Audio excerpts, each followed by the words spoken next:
Have you ever wondered how artificial intelligence can help you manage your Intune or Windows 365 environment?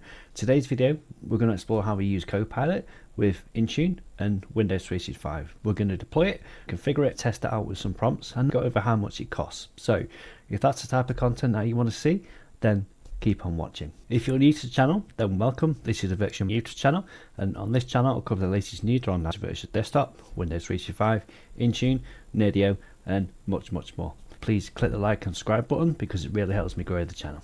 Copilot is something which Microsoft are investing a lot of money into. They put a lot of development time into it. So what we're going to do today, we're going to explore to see what Copilot features are available for Intune and also for Windows 365. Okay, we're going to go ahead, we're going to deploy it, we're going to do some example prompts, and then we're going to see, is it actually worth it? What is it actually capable of doing? Because there's a lot of time that have been invested by the Microsoft engineering team, so it'd be really good to see what they come up with for that and whether it's worthwhile for you to deploy into your organization. So let's get to it. The first thing to be wary of is you need to deploy Security Copilot. The Intune Copilot and the Windows 365 Copilot, they're both built on top of the Security Copilot solutions. And that's the bare minimum that we need to deploy. And then we work on what we call SCUs, right? A SCU is what you deploy, and you need a minimum of one SCU.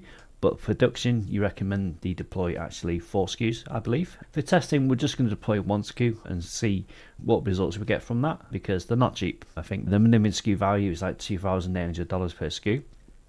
So if you work in a production environment like with 4 SCUs, that's $10,000 a month. So yeah, it'll be interesting to see what we get back from that and see what we get for our money. Okay, so what we're going to do now, we're going to head into the Azure portal, and then we're actually going to deploy the security SCU, and then we're going to see what this gives us. All right, back in a second.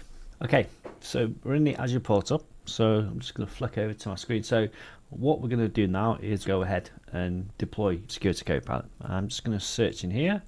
Type in security.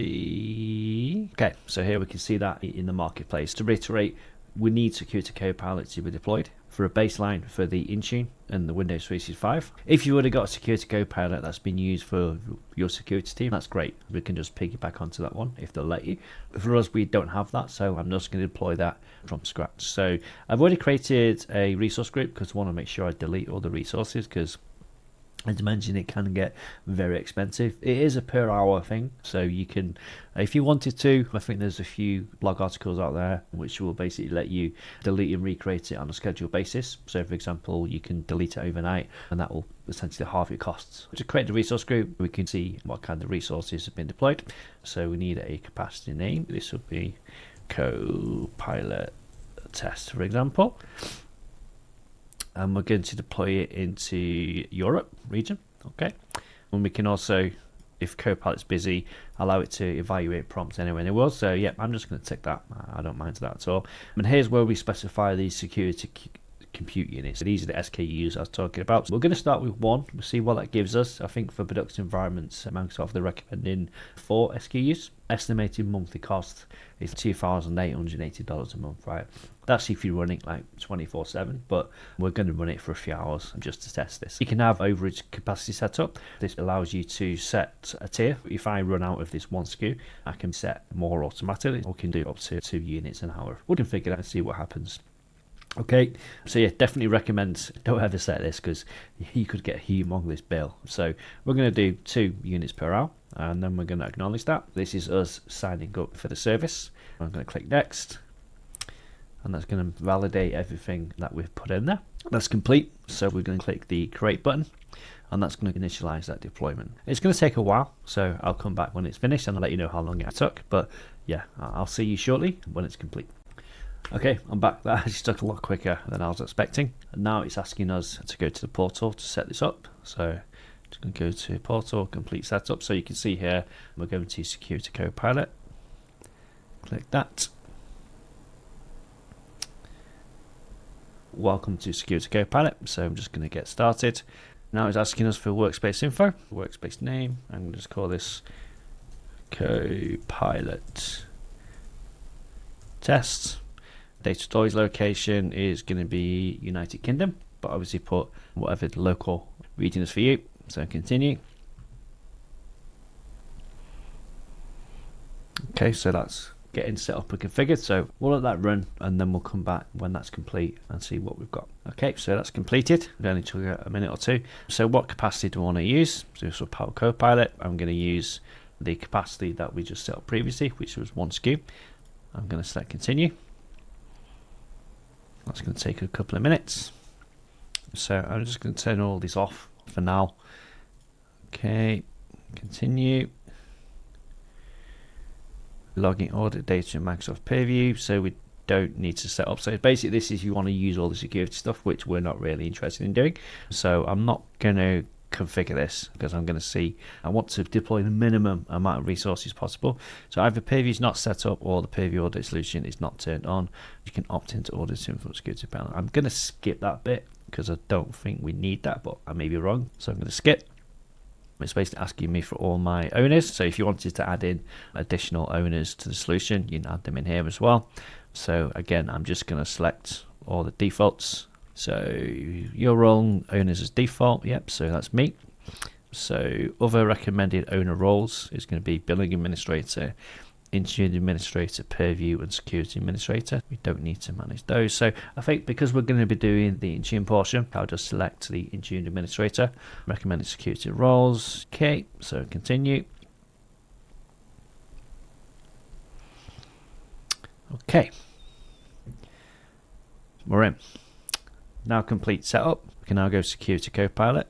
securitycopilot.microsoft.com. So that's now complete. The next thing we're going to do is we're going to have to link it off to Intune and then also Windows 365, and then we'll give it a test of some prompts and see what it's capable of doing. To enable this for Windows 365 and Intune, we need to enable the sources. If you go into the Security Copilot and then click on the sources in the bottom right hand screen, you can go to sources. These are where it's going to get all its data from and what you can interact with. You can see here by default it's actually enabled quite a few different sources for me. We've got the Azure Firewall, so I can query the Azure Firewall. We've got Microsoft Defender XDR, we've got Entra, and most importantly we've got Intune. And also we've got like Windows 365. Now I didn't need to enable this, automatically happens. I can only presume that it must have detected that had Windows 365 and Intune available, so then it's automatically enabled that for me. Okay, so that's pretty much everything that we need to set up. What we'll do now is head into the Intune portal and we'll give that a test with a few prompts, and then we'll also do the same thing with Windows 365 and see what this can do for us. You can manage it within 2 portals essentially. So if we go into the Intune portal and I go to a device, if I pick these Windows 365 tests, you'll see I've now got a summarize with Copilot. So I'll click on that and it'll give me a couple of options. I can go to summarize the device. Let's get that and see what it gives us. You can see there that's generated by the Security Copilot. And let's go away. Give me a device summary, which is quite useful. Gives you information that you can get from there. Quite useful for there as well. So let's see what else we can do from within there. We can analyze error codes and compare this device with another device. So let's try that one for example. So device 2, I'm going to select multi-AE96 for example, and select comparison. Then we can say what do we want to do. So I'm going to do hardware. So I'm going to select submit that. Okay, so that's going to go away and it's going to go and look at the different hardware versions, and it'll tell me again that's pulling back all the information that it's got from that device. So both devices are virtual machines. One's running Windows 10 Enterprise DPM, the other one's running Windows 10 Enterprise multi-session. Storage, memory, network details differ between the two. You can see there it's got free storage space in there as well. That's quite useful. If you've got a list of devices, you can maybe just pull that into that and then give that information out as well. For querying stuff, it's good, but to be honest, you could probably achieve a lot of the same outcome using KQO. So that's one way to do it. The other way you could do it is via the Security Copilot function. So if I go into Security Copilot, over securitycopilot.microsoft.com, I just go to the home and go to plugins, and then from that we can go to Intune. And that'll take me to there, and then we've got some example prompts that you can give it within there as well. And we've got the Microsoft documentation, which tells you what you can do from there. So you've got some Copilot FAQs, explore your data using Intune. You can go there and it'll give you some more information about what you can explore. Quite useful information. All right, that's what you can do with Intune. You can see there we've got quite a lot we can do, but nothing groundbreaking in my opinion. You could achieve a lot of this using KQO. Now let's see what we can do for Windows 365. Useful section is this Explorer. You can see we've got this now available within the Intune portal, and this uses the Copilot to get information as well. So let's get there. Let's pick Windows devices that are non-compliant due to not having any compliance policy assigned, for example. You click on that, and again, that's going to go way back and look at the query. And it'll tell you, yep, I don't have any other ones, and you can have other queries in there as well. So it's a good way of getting information out of Intune. As I mentioned previously, you could easily get all the information using KQL queries as well. Okay. I was hoping to bring you some Windows 365 ones, but it doesn't seem to be working. If I just click to go to the sources and have a look at the data, the plugin is enabled. So you can see there we've got Windows 365. So you can query cloud PCs, Windows 365 provision policies, the Azure network connections, the license, and then the insights as well. But I don't seem to have it available under my plugins. But just to give you an idea of what you can do, the type of stuff that you can do, you can see here, enable you to perform cloud PC optimizations by looking at performance. We can ask it about connectivity issues and license optimization, so you can find summary device types and deployment age and that kind of thing. And just here's some sample prompts that you could do in a cloud PC. Summarize my cloud PC inventory, look at the failures, show me the ones that have been underutilized. Unfortunately, for some reason, it doesn't seem to be working for my tenant. I think this is quite a new feature which Microsoft are rolling out. I think maybe that's the reason why I can't see it at the moment, but if I get it up and running in the future, I'll bring it to you guys as well. Okay. The other discussion is around the usage, the SCUs. Microsoft are recommending 4 SCUs. I tried it with 1 SCU and I got an error saying I didn't have enough capacity. I'll put that error on the screen so you can see what it looks like. I had to bump it up to 4 SCUs to get decent prompting. So you can imagine from a cost perspective, if you've got 4 SCUs running, that would be quite expensive. So let me just quickly show you where you'd look at that. If you go into the Security Copilot and then go to the usage monitoring, you can see how many SCUs you've used here, and it'll tell you.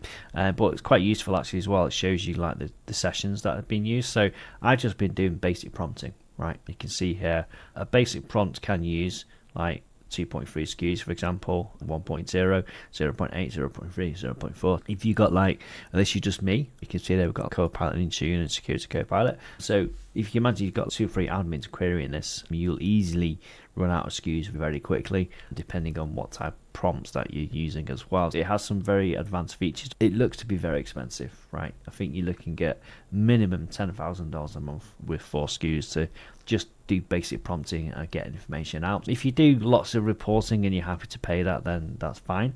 But I think for most admins, it's just a lot of money. So yeah, be careful of the cost. Make sure you do a minimum of 3 or 4 SCUs. My honest impressions are it's a good start, but it seems quite limiting. It's very expensive.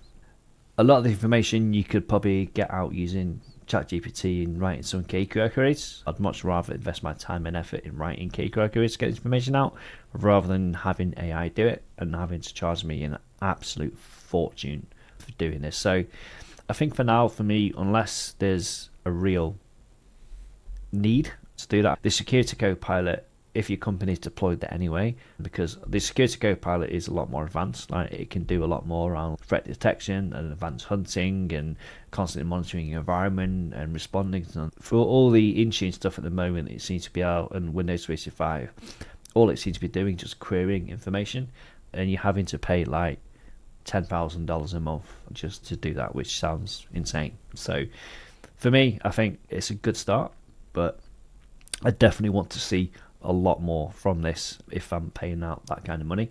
You want to have lots of automation involved. You want it to be giving you really useful information, not just information that I can get out of the portal myself using KQL queries. Hey, if your company's got a big budget and they're happy to pay for this, then hey, it's probably a very useful tool. But for me, for now, it's very expensive and quite limited use case. All right, if you enjoyed this video, please press the like and subscribe button. Maybe we'll revisit this when Microsoft have added more and more functionality into it. But for now, I say it's expensive and quite limiting in what you can do from when I was trying to query it. All right, I will see you next week. Bye-bye.